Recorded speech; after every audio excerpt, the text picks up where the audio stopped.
Hey guys, what's up? It's Stacking Chairs, a youth ministry podcast all about serving in youth ministry. Whether it be youth group or youth camp, whatever God has you serving in, that's what we're talking about. I'm one of your hosts, Josh Balhamus. I'm joined by my fellow host and good friend, Kyle Gray.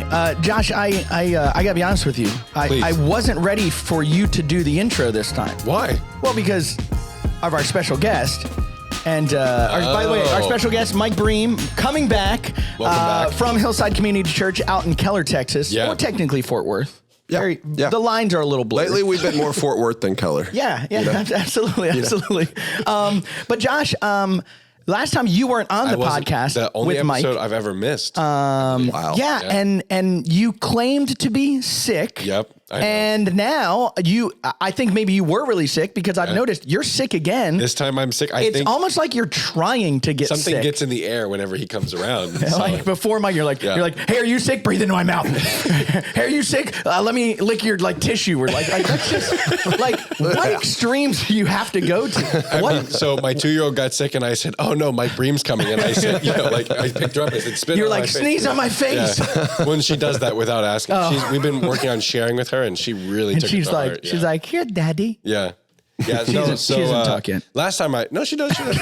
Last time I was much more sick. This time I'm on the tail end of a cold. So we're social distancing here. Yeah. And this is a good solid 2 feet, Josh. Thanks, man. Appreciate that. Hey, so Mike is joining us again, back at Pursuit Camp. We're in week 4. Yeah. So this morning, my wife looks at me and she's like, so we have 6 weeks. She's like, wow, 6 weekends feel so much longer than 5. And I was like, it really does. It really, really does. I bet you 7 feels longer than 6 too. Oh my goodness. Listen, I know those guys up at Snow Camp. Shout out to Tony, whoever, but Tommy up at Snow Camp and those guys. I remember we used to do 11 weeks of Snow Camp. That much? I didn't even realize it was that much. I remember doing 8 when I was a student.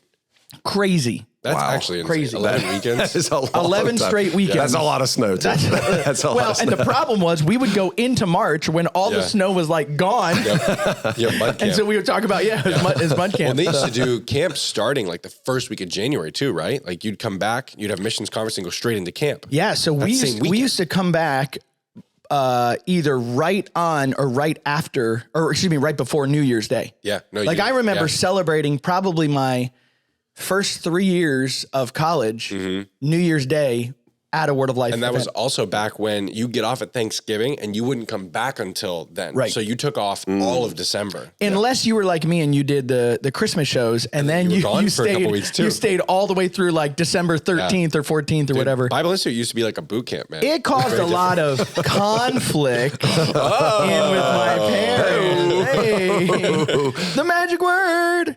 Hey, so I thought we'd talk about conflict today. I thought we would talk about maybe not so like, hey, let's really get in there and figure out why the conflict is there. Yeah. Let's be honest. All of us experience conflict. Sure. Because all of you guys are selfish jerks that won't let your wrong ideas out the door from my right ideas that come into the door. Yeah. I'm glad that we're starting. It's like number 1, on the job description of being a student pastor. It's right there. Yeah, exactly. Top of the list. That's right. That's right. How to create conflict, I believe is a, yes. But listen, we're all prideful people. So naturally conflict is going to happen in our lives. Yeah. Then add into the ministry realm the fact that spiritual forces, I believe, are working. I mean, there's sometimes I'll look at my ministry team and I'm just like, guys, this is pointless conflict. Like, if we actually think about what's going on here, there's no real reason outside of I'm just in a bad, funky mood against you. You're in a bad, funky mood against me. But that's been me this whole week. Since I got sick, when I'm sick, I know. When I'm sick, actually, my in-laws are in town right now, and my wife. Oh, and my even sister, more so. My wife and my sister-in-law were making fun of me. They're like, "Oh, thank goodness, Josh can't get pregnant because he is insufferable when he's sick." And I was being insufferable last night, so I'll give it to him. But but now you guys just created a kid who more than likely will take after you. Yeah, well, and like she's also around toddlers all the time, so I'm going to be sick. Your personality and the fact that she is slightly Dominican. I mean, that's just a recipe for Argentine. Argentine. She's we're working on actually her dual citizenship. Wow. Yeah, Nice. she'll be Very, very archetype. cool. Yeah, so my wife- she will already have inner conflict within herself. Well, here's a conflict for you, Kyle. I've explained to you every single time. My wife's from Argentina, not from the Dominican. And I don't think you listen to me. I'm sorry. So like we're talking So about. how would So we your deal wife with is this? from Dominican. Actually, your wife is not from, or am I thinking about somebody else? That she's not actually, she wasn't born in, wasn't her born in family from Venezuela, raised in Guatemala. from Nailed Argentina. it. Yeah. And welcome to the show. No, but I just thought we'd kind of all from a personal place talk about how are we dealing with conflict? What are things maybe we go, man, I looked at this and this is something I did wrong, or this is something that I have done right, or this is something I'm trying to do. Before we started, all of us admitted that there's a little bit in us that kind of likes conflict. Yeah. Like, hi, my name's Kyle. I sometimes I actually like arguing. So but why is that, do you think, though?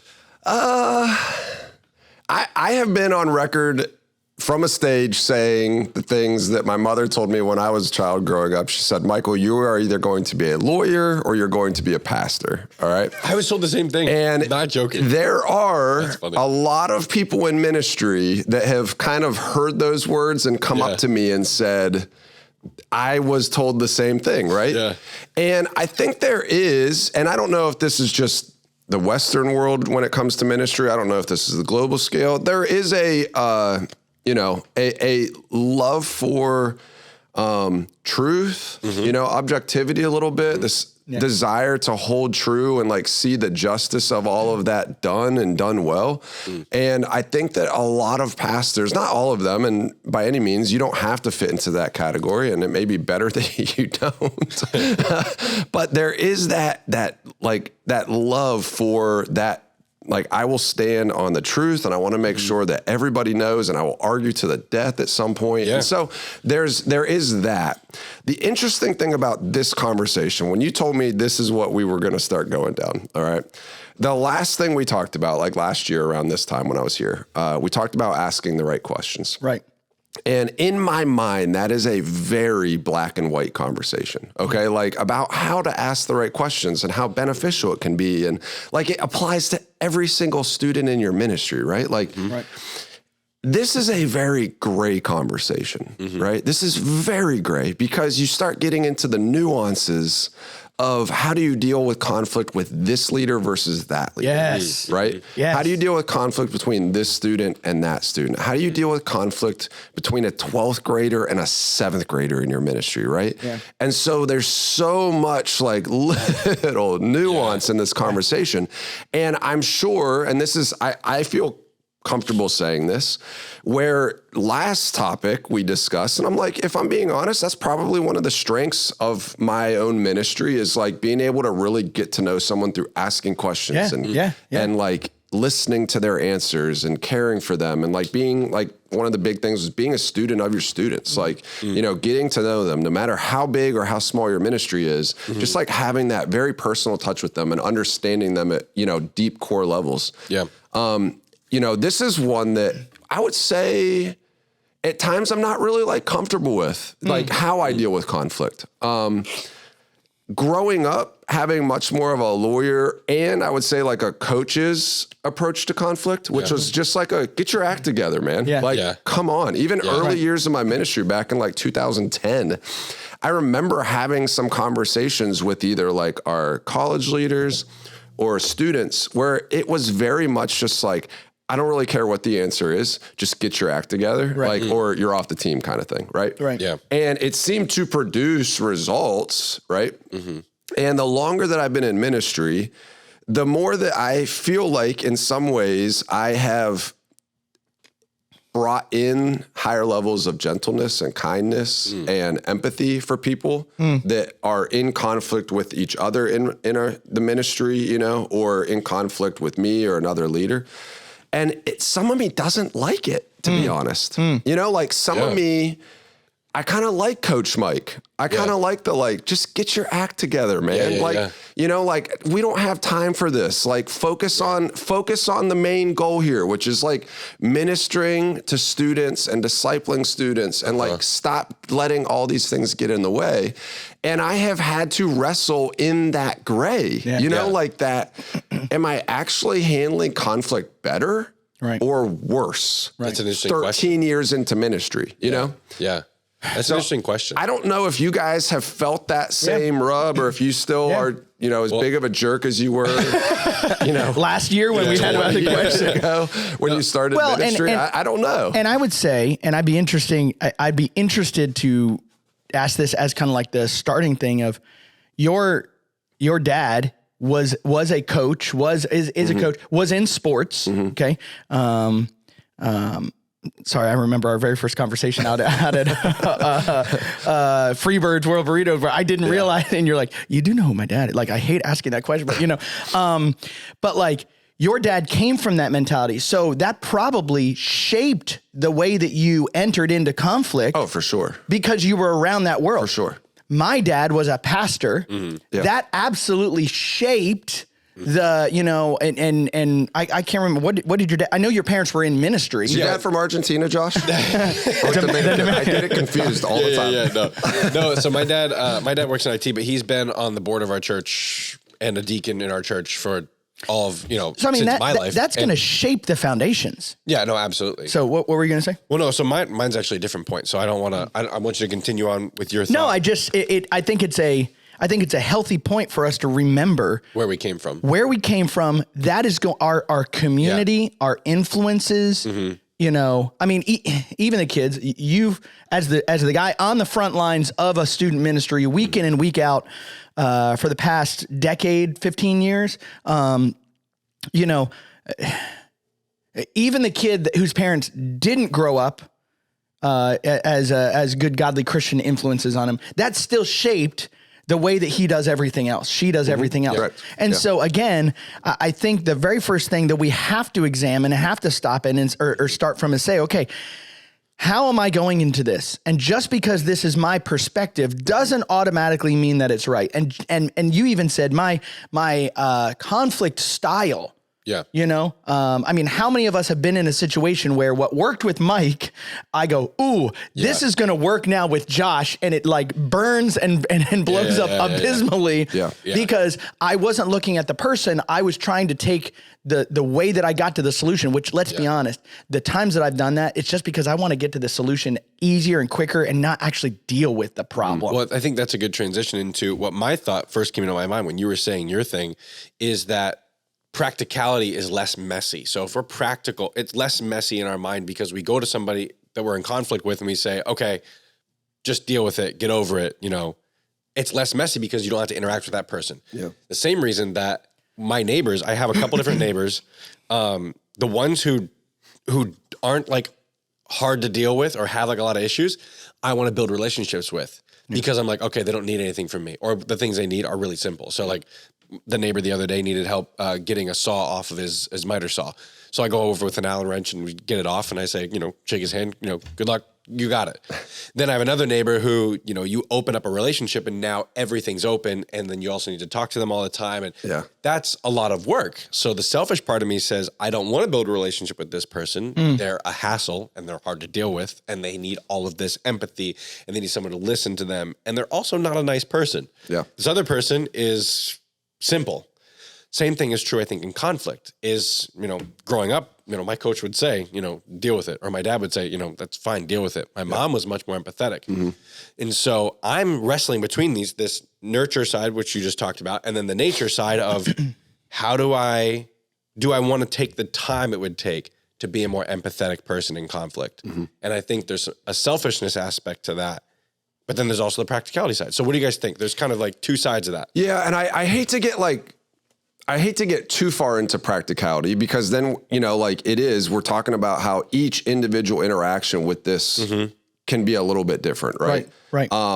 You know, I can definitely relate to what you're saying, Josh, on that. Like, do I really want to enter into this? There have been moments, there's a lot of students, pastors listening. Maybe you guys can empathize with this statement coming out of my mouth.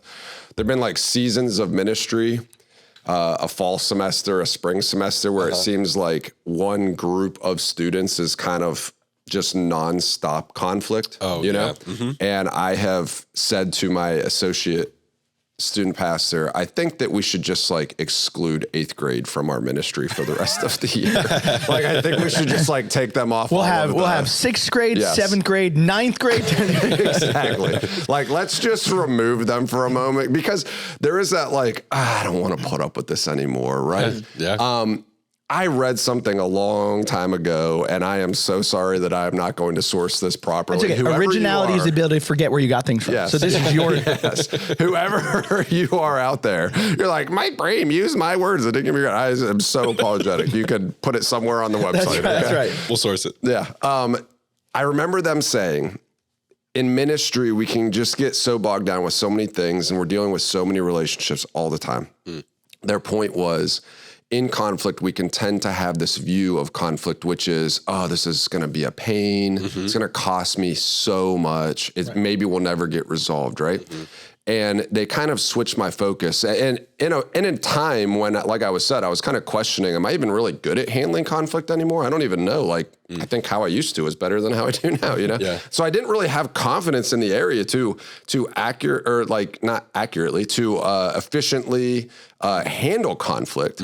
And they said, instead of viewing conflict for what it is, as you know, all the negatives, view conflict now as an opportunity for God to show up and for God to do some healing and some discipling and nurturing and growing within your ministry. Yeah. And that was really the first time that I stopped having such a negative connotation to conflict and started going, okay, every time that I hear of something that has now happened in my ministry, whether I have to get involved with it or another leader has to do it with their own small group, or, you know, or I have to like talk to one of the leaders about their own conflict, or they have to talk to each other, whatever it is, because there's so many points that could happen.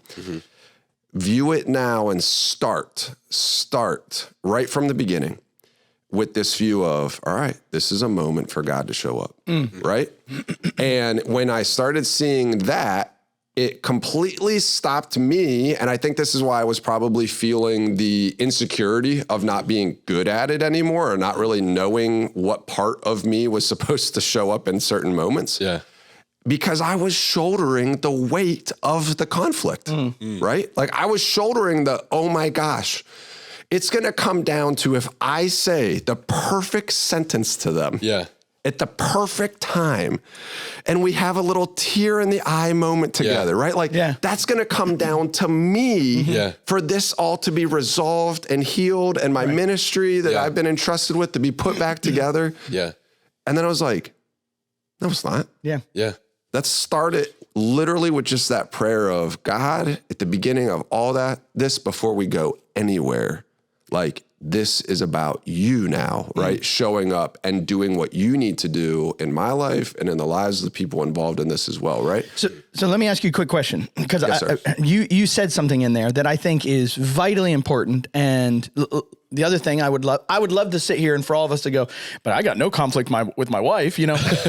But my wife and I, definitely more her than me, in the middle of conflict between us, will say, hey, can we stop and pray? Okay. Can we stop and pray? I had an older guy in the ministry with me one time.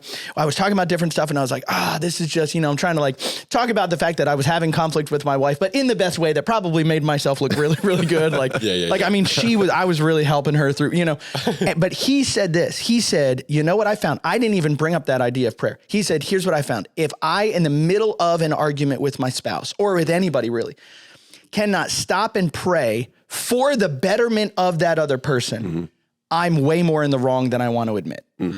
So you talked about, hey, God, I'm going to pray.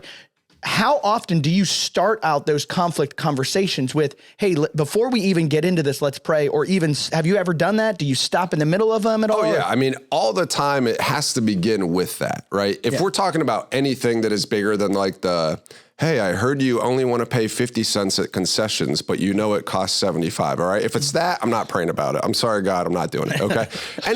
But anything significantly is let's take a moment and remember why we're here, right? That we all are brothers and sisters in Christ, like that we all have the same common goal and common desire, I have never stopped and prayed in the middle of like a marital argument. If you're asking from that side, I'd be afraid that my wife's like opening prayer would be, God, why did you make me marry this jerk? So literally one time, and I say this to my own shame, and Nicola, if you're listening, no, honestly, to my own shame, one time we were in such a like frustrating argument with one another. Yeah. And she genuinely if I rewound it or could go back, she probably was trying to see to the resolution of it where I was just trying to get her to admit that I was right, So I'm definitely have the jerk card, probably playing the jerk card. And she goes, let's pray. And I'm like, fine, let's pray. That's a great idea. And I remember praying like,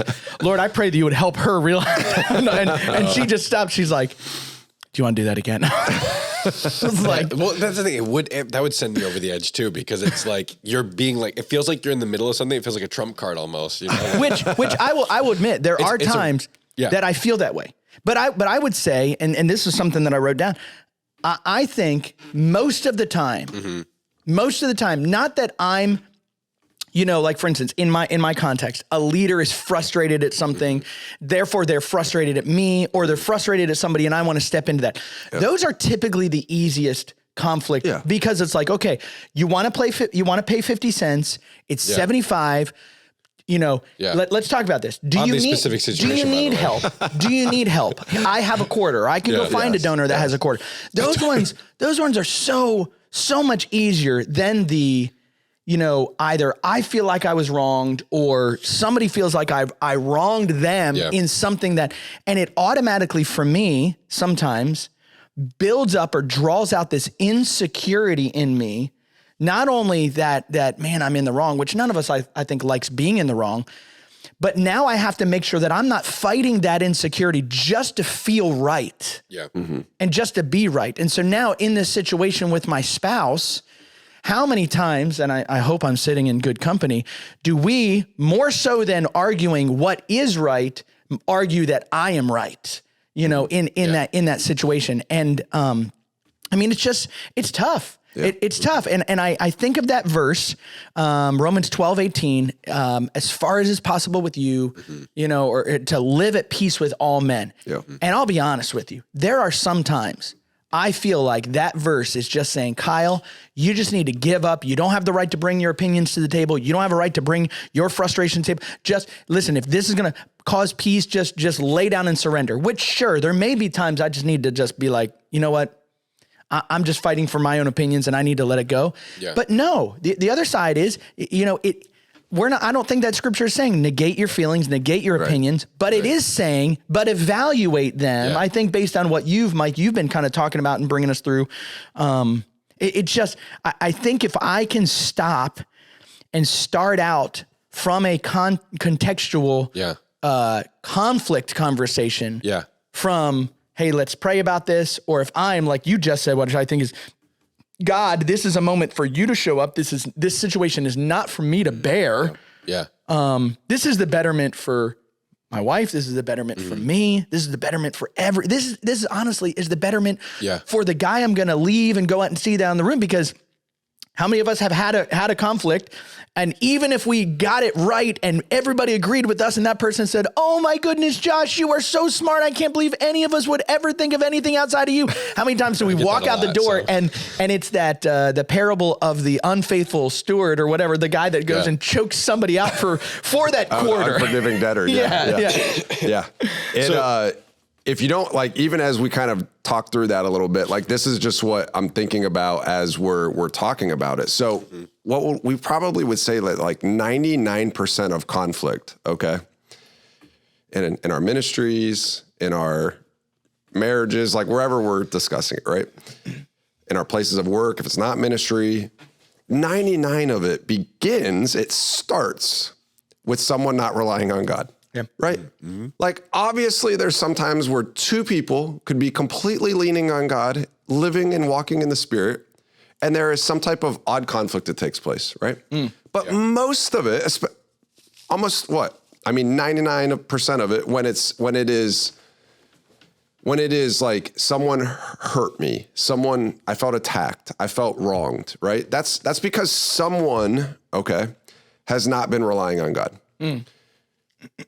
To continue in the conflict resolution and still not relying on God would be like the dumbest thing for us to do, right? Like it would literally be the dumbest thing for us to do, to not be like, oh, this would be a moment that he has to show up. That's what got us here to begin with. Why would we continue to do it then when we are trying to resolve what got us here to begin with, right? Yeah. And so, we have that task as pastors to be able to step into those moments with some type of biblical authority and, that has been given to us and set kind of a little bit of a tone, like something that I'm getting ready to even just share with the students in a little bit with chapel is someone said something to me or said something in a group back in the fall that has just stuck with me so like strong, profoundly. They said, you will duplicate yourself when you lead. All right. And so even in conflict, how can I, as the pastor overseeing this or resolving it, or even if it's myself to one other person because I did something poorly or they did something, and we need to, I am, as the pastor, duplicating how this person will think through and handle conflict. And I have a couple options to give them, right? And I have the one that is so of God and so desiring unity for his church and just the edification of the church that can take place. Or it can be about Mike, right? And like me trying to be the hero in this situation. And whatever I do in that moment and how I have been entrusted as, if we want to mix up some parables, as the unforgiving debtor mixed with the faithful stewards or the parable of the talents and whatever, whatever you want to do.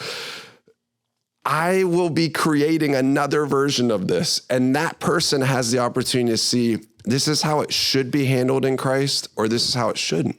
And is like, that is going to live on past me. Like that is going to live on with that young man or that young woman when I'm not in the room in 10, 15 years as they are dealing with it with their own spouse or their own, office or their own ministry. And so in that way, it is so vitally important that we do exemplify, what it really means to just get to the heart of what our motives are, what our goals are, what we're relying on through the midst, in the midst of it all. So it's a interesting conversation to be at the table and go, I don't feel like I do this well. And at the same time, it's so important that we do this well. And that our foundations at least are starting in the correct spot, So what happens when you go into a conflict and you're the only one who wants to do all these things, who wants to be the one who's taking the right steps, who wants to bring it back to a way that's glorifying God? Go ahead. No, ask your question. I was going to say, are you saying you enter into a situation and you're both Christians? And very clearly the other person is like, I'm not interested in having this conversation. I'm not interested. Like, I just want to fight. Even better. It's they look at you and they say, you wronged me. You owe me an apology. And you're like, well, you wronged me. You owe me an apology. And so you see your side of doing wrong. And so you go and you say, hey, you know what? I'm sorry. And you apologize and you work through it. And that person doesn't respond with an apology. So personal situation. I just gave a personal situation too. So this is a long time ago now, but I had a situation where, but I hated it. I was sitting down with a guy who was mentoring me through a massive conflict. And I consistently brought what this other person, the person that the conflict was with, they're doing this, they're doing this, they're doing this, they're doing this, they're doing this. And then I met with this guy. He knew about the whole situation. He knew my perspective. And from what I understand, he was actually talking to the other person. And I went over to his house one day And I knew that he was talking to the other person. I know this story, but I didn't know that part of it. Yes, you do. Yeah. And I sat down with this guy and he said, hey, I want to talk to you about something. I said, okay. And he goes, I just want you to hear me out. So automatically, like I kind of braced myself and he goes, he says, I know you have conflict with Josh. This is an example. It's not actually me, guys. Although we have had conflict. We've had conflict, so and we've worked through it. But this is what he said. He said, what could you apologize for? And I was like, I'm excuse you? I'm sorry. What? Don't you know the whole situation? And he said, no. He said, are you honestly telling me that you can't look at that situation from any amount of perspective and say, this is where I did you wrong? Yeah. And he actually said to me, I can't require you. You're your own man. Yeah. You're a grown man.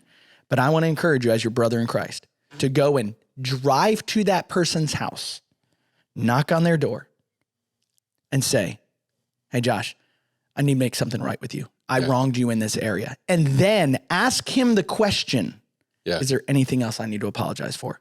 Can you think of anything else? He goes, now, if there's more than one thing, you make those things right. Yeah. And so I went, oh my goodness, it was one of the toughest things in the world. I found the person. I said, hey, I need to apologize. I need to make something right with you.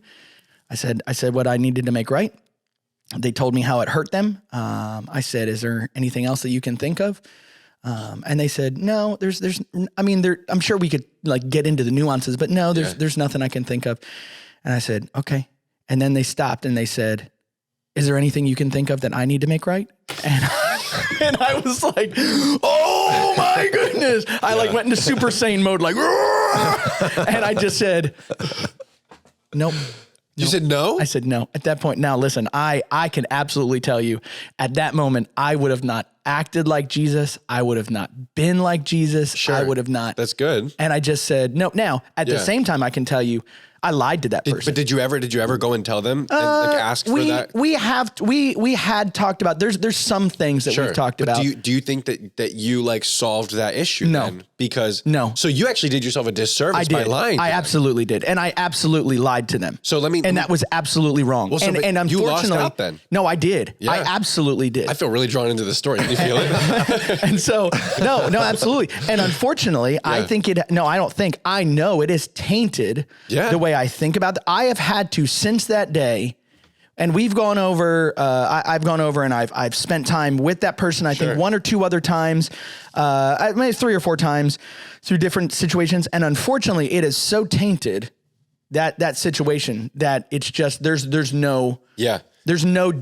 was a deep relationship and it's just not there. So I had a similar situation, except the fact of it wasn't a request of, hey, is there anything I did? It was a misunderstanding. I went and said, hey, this is the misunderstanding. This is what actually happened. I'm so sorry this misunderstanding happened. I forgave you for this. We can talk about our conflict because I think ours is a good example of how it went well. But let me finish this one. So I went and said, hey, I'm sorry for this misunderstanding.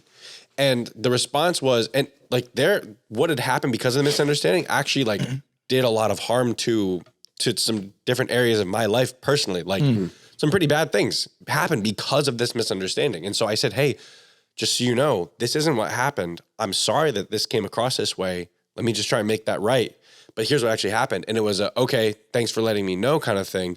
But no desire to apologize. Yeah. What do you do with that situation when you're being told, hey, go humble yourself, and you go and you humble yourself and the person then still doesn't like try and build anything out of it? Yeah. Well, here's the thing, Josh. You said that you were a good lawyer, all right? It doesn't sound like you're a good lawyer. Josh, I'm so glad. You're a bad lawyer, man. You did not. Where I apologized and did not convince the other person that they needed to apologize. Well, somebody didn't try. And clearly me too then. But so there was a guy I was doing counseling with at the time, and I told him the situation. He goes, you need to go and humble yourself. Not before him, but humble yourself before God, because God has called you to try and make this right. And even if they never apologize and they have this air about them for the rest of your relationship with them, that is not between you and him. It's between you and God, because you've done. Now you need to live in a way that actually does humble yourself before him, to humble yourself before God. Well, and that's where something, honestly, from Can that. I just say, no. That sucks. No. Oh, it I does. don't enjoy that. Just to clarify. And in my situation, it genuinely, there is a heartbreak. Yeah. There is there is obviously I think Jesus can heal all wounds. Genuinely, I have some people that I've tried to make things right with that I genuinely one time in a point of frustration, because I'm like, I said, I'm sorry. I've sought to make this right. I've sought to not only show you that my pattern of behavior and pattern decisions are different now.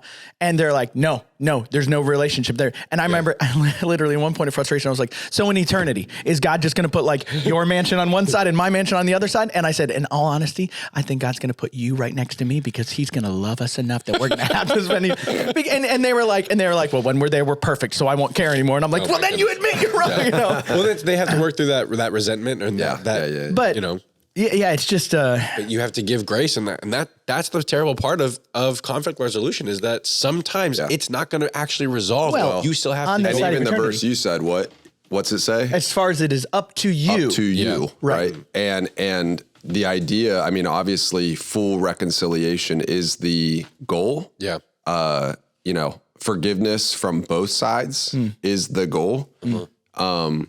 And yet, unfortunately, in the midst of the brokenness of ourselves and other people, sometimes they're not at a maturity level to be able to accomplish that, right? And that's a moment that is now between them and God, honestly. I mean, I hate to say it like that, but that's a moment that's between them and God. It doesn't mean that it's not going to still damage us. I mean, I think that point that you made, Kyle, or just telling your story, nobody can be doormats in life. Right? Like no one can just get walked over and it not have huge damaging effect in our life. Right.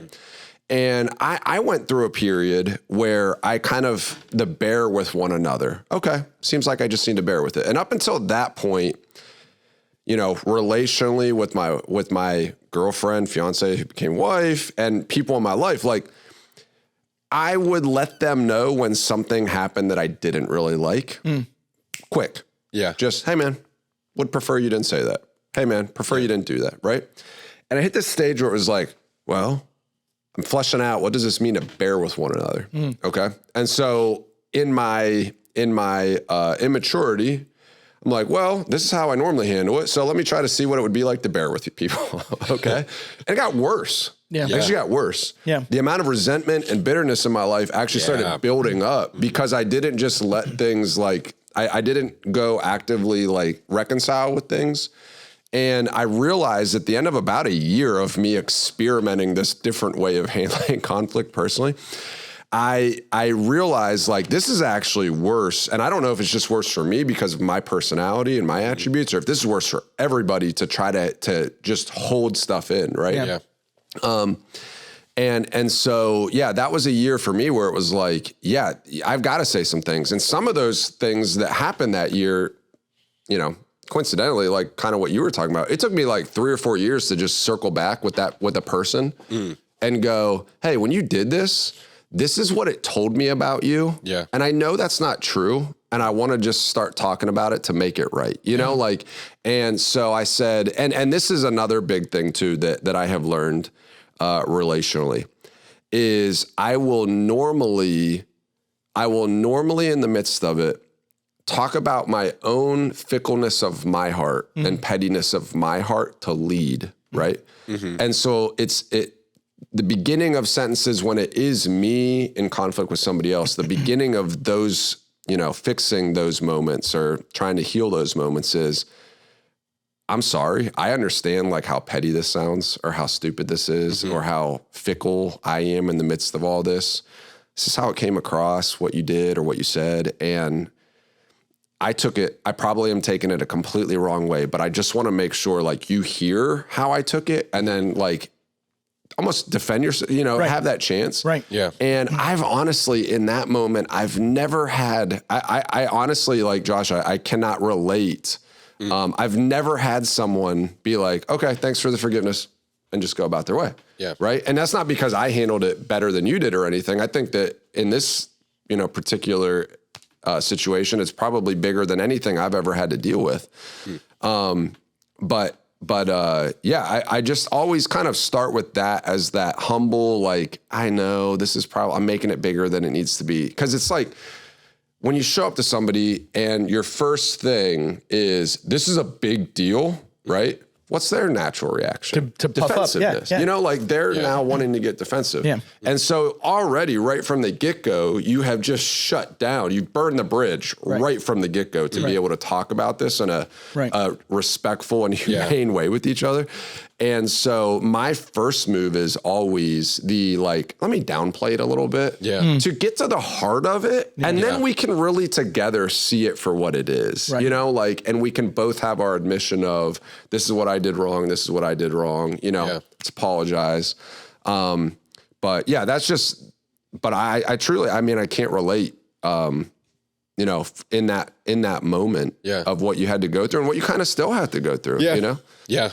Well, and, you know, I don't think necessarily we have the time to get into it, but I think we're talking about conflict with either people that are at our level or people that technically in some ways, like you're the student pastor, they're the students in the student ministry. Yeah. They're below our level, not below us because we're all brothers and sisters in Christ. Of course. But it brings a whole nother dynamic to the table. Sure. When you have conflict with somebody who is your superior. Sure. Or somebody who is your boss in that situation. Yeah. But honestly, I think if we go about it in the same exact way that we're talking, I've seen it go really, really well. I've also seen it go, you know, where sometimes I'll walk in and I'll go, hey, I know this is petty, or hey, this is, you know, but this upset me. This hurt me.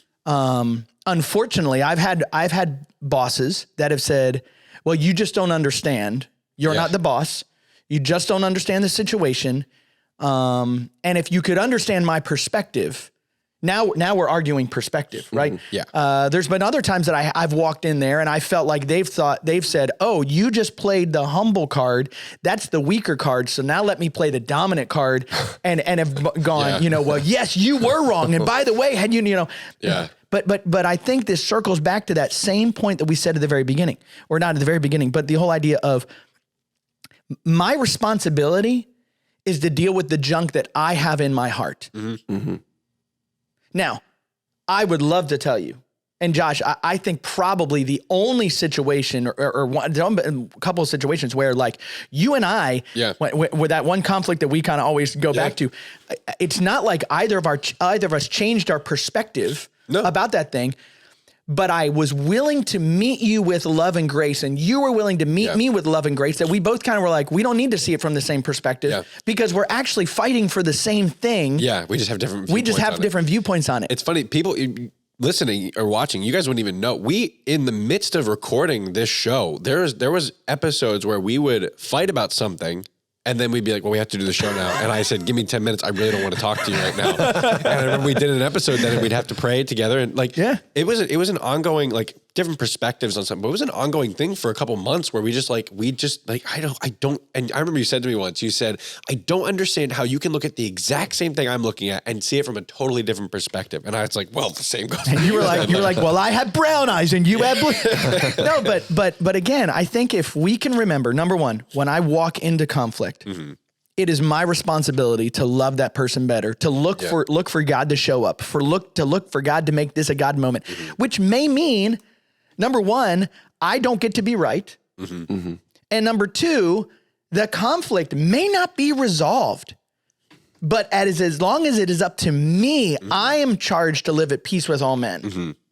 And if they decide to walk from that area and go, hey, I'm not willing to let this go, that, you know, I remember one time my wife looked at me and she goes, well, I'm not going to have to answer to Jesus for this one day. And I was like, you know what? You're absolutely right. I will, you know, but that absolutely is the deal. Now, if I walk away from that and I'm like, fine, okay, you're going to live that way. God's going to get you. No, that's not, no. I don't think that's a loving, humble approach to this situation.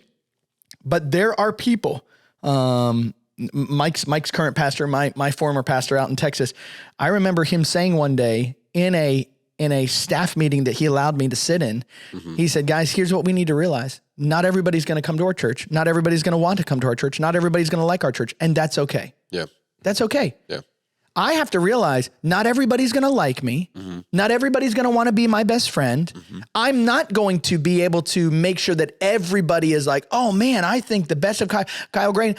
And I think the times that it hurts the most are the times that somebody comes up to me and says, hey, just so you know, for the last 3 years, and I'm like, we could have solved this. Hey, but you know, we can at least say this.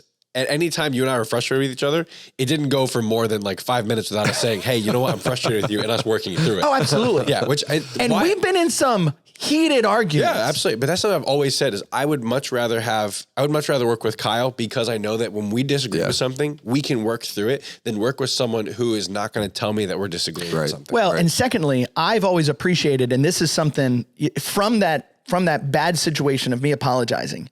I can't tell you if I did this overtly before, but since then, and I feel like, Josh, you do this, but I always try to go, if there's a situation in my soul that I'm frustrated at, or if there's a situation that I can't look back and go, man, I didn't treat that person with kindness. If the hardest thing for me to do is to go back into that situation and say, I just want to apologize.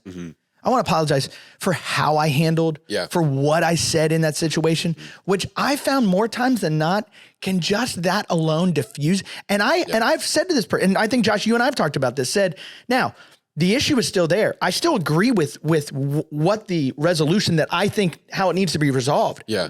But I lost all footing, all ground when I came at you the way that I came at you, when I was angry the way that I was angry, when I was disrespectful the way that I was disrespectful. Yeah. And even yesterday, I had a situation that happened we were putting a team together, and I felt like somebody was pushing back. And I like pushback, but there's a point at which it's like, okay, stop. We all like pushback. Yeah. We don't like pushback. Yeah. Right. Yeah. It's never personal until it's our stuff. Right. But I had a guy call me up and he said, hey, I disrespected you in the meeting and I need to make that right. Yeah. And man, that just made me want to bond with that guy even more. Yeah. I still don't agree with what he said. I still don't agree with what he's trying to do. But man, it makes me want to work through the conflict with him. Yeah. Yeah. Absolutely. Yeah, I agree. I shouldn't say never.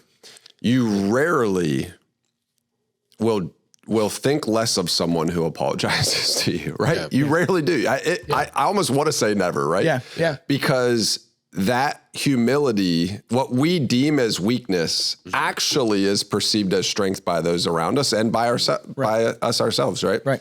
And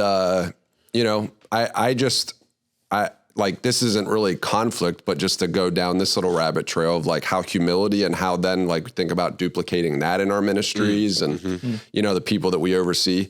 We take a couple weeks off over Christmas break, a lot of students traveling, we're not, and so we're not like putting stuff on 2 days away from Christmas and having half of our group show up, So our church takes a couple weeks off over Christmas break and we came back January, the first Wednesday night, our first the semester has begun. And I gave a talk and it sucked. All right. It was horrible. Yeah. It was horrible. And I had some other things going on off the stage that just kind of distracted me from giving that talk. Yeah. And, it just was like, I kind of knew going in, this is going to be bad. And I gave it. And I was like, confirmed. It felt pretty bad, which never helps when my mom calls me and she's like, I love that talk. And I'm like, Mom, if you like that talk and you tell me you like other talks, then they must all suck, It's true to that though. But, I got up the next Wednesday and I was telling my leaders, I was like, next Wednesday, I need to apologize to my 7th graders, my 8th graders, my 9th graders, my 10th graders, 11th, 12th graders, these little human beings, right? These young men and women. Yeah. I need to apologize for that last talk.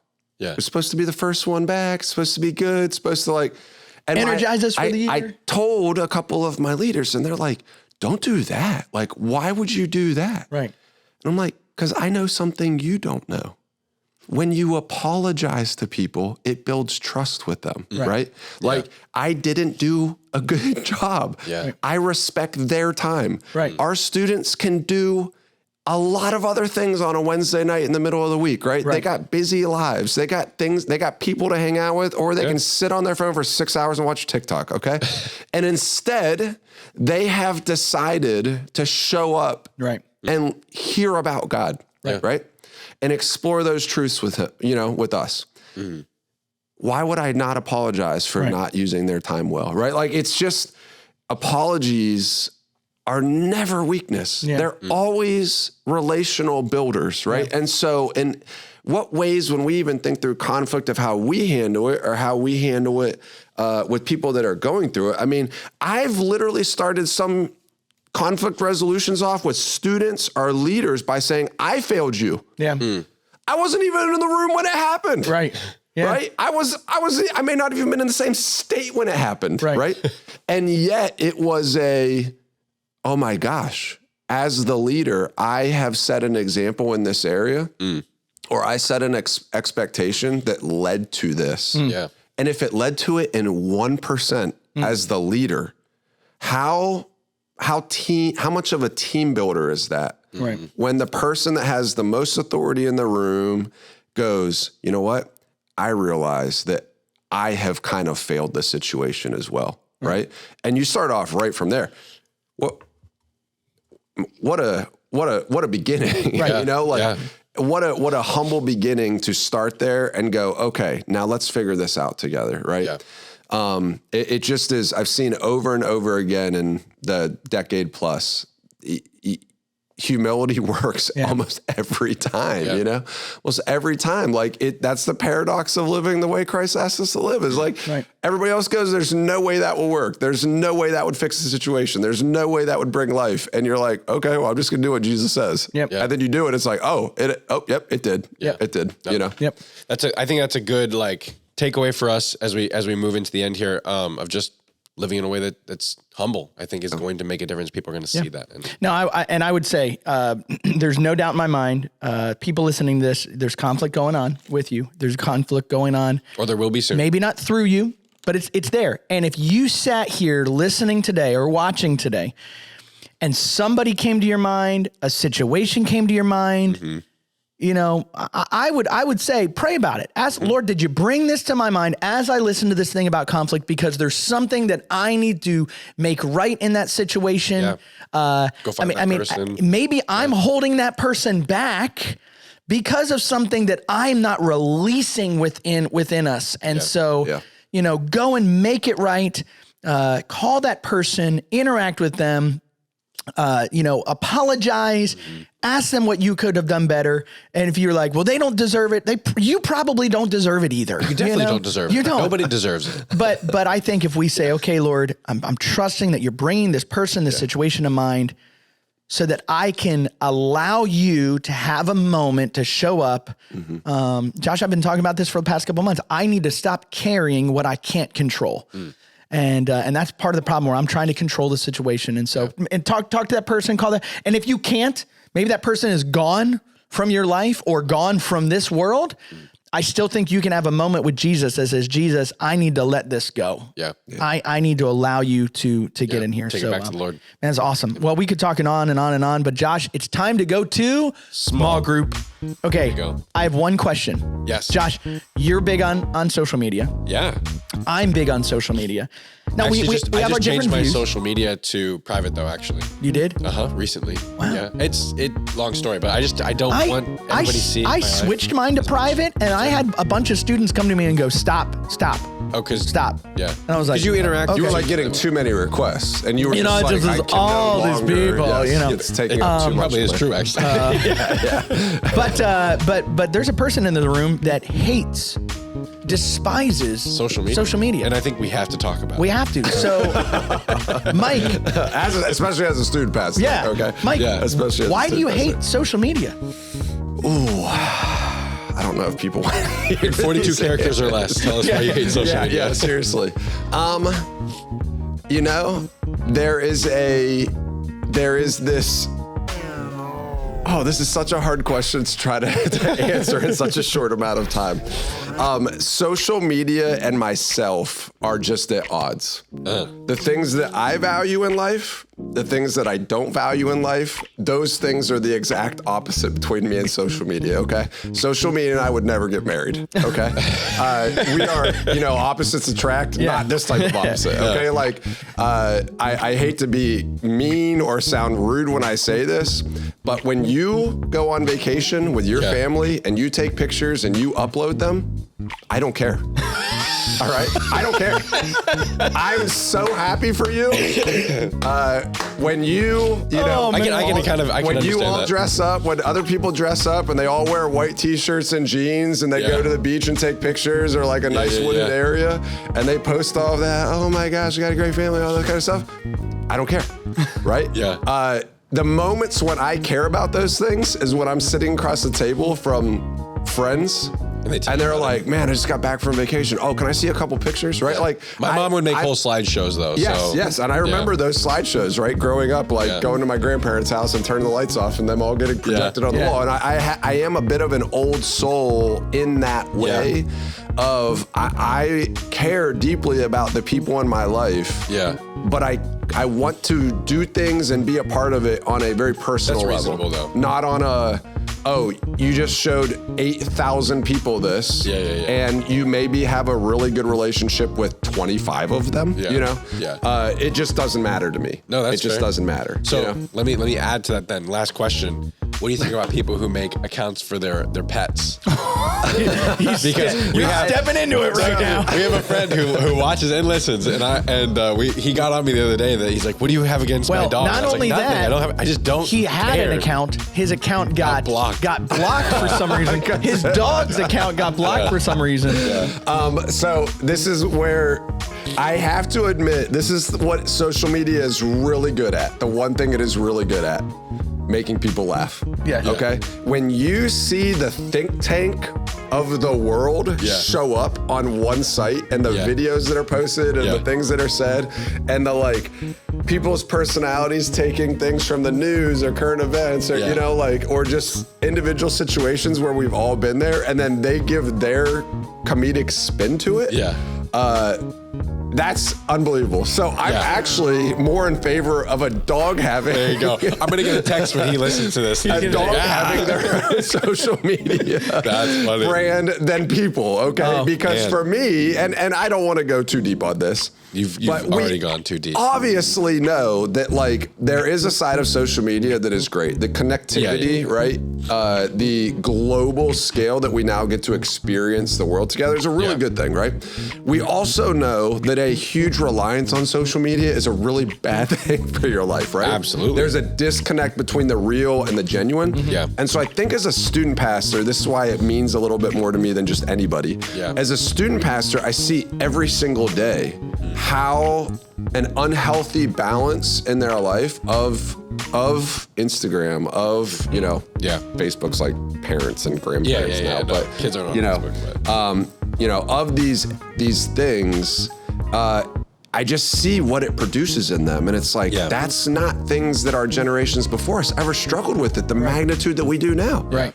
And what else has changed, other than we don't know how to connect on very personal levels, That vegetable oil. I am there's probably a couple other student pastors out there that are also like, not a big social media. They're like, sing the phrases, Mike. Luckily, we have a team of students, we have a couple leaders, and they take care of the social media side of our ministry for us. I do recognize there is importance there.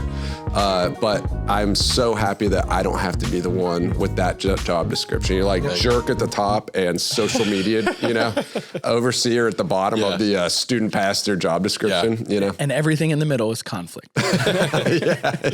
Welcome to the show. Perfect. All right. Man. Well, now we know what you think about social media, but we also know what we think about conflict. So thank you, Mike, for taking the time. Absolutely. I know you have 5 more times you got to speak this weekend. Ooh. That's right. So I hope you're ready. That's right. What time is it? Kyle, Pursuit Camp. Pursuit Camp, weekend 4. It's awesome. Go. Hey, check out the coast for summer camp. I know many of you are thinking that way. Yeah. But man, Josh, we got a lot ahead of us. Yeah, we got a lot ahead of us. Guys, thanks so much for listening. Check us out on social media, StackingChairsPod everywhere. And any questions, hit us up at StackingChairsPod@WOL.org. Make sure you subscribe, share, comment, knock that bell. And what else do you do? Stack those chairs! That was a long episode. It was, but I was sitting there watching and I was like, I like it. My headphones didn't work the entire time.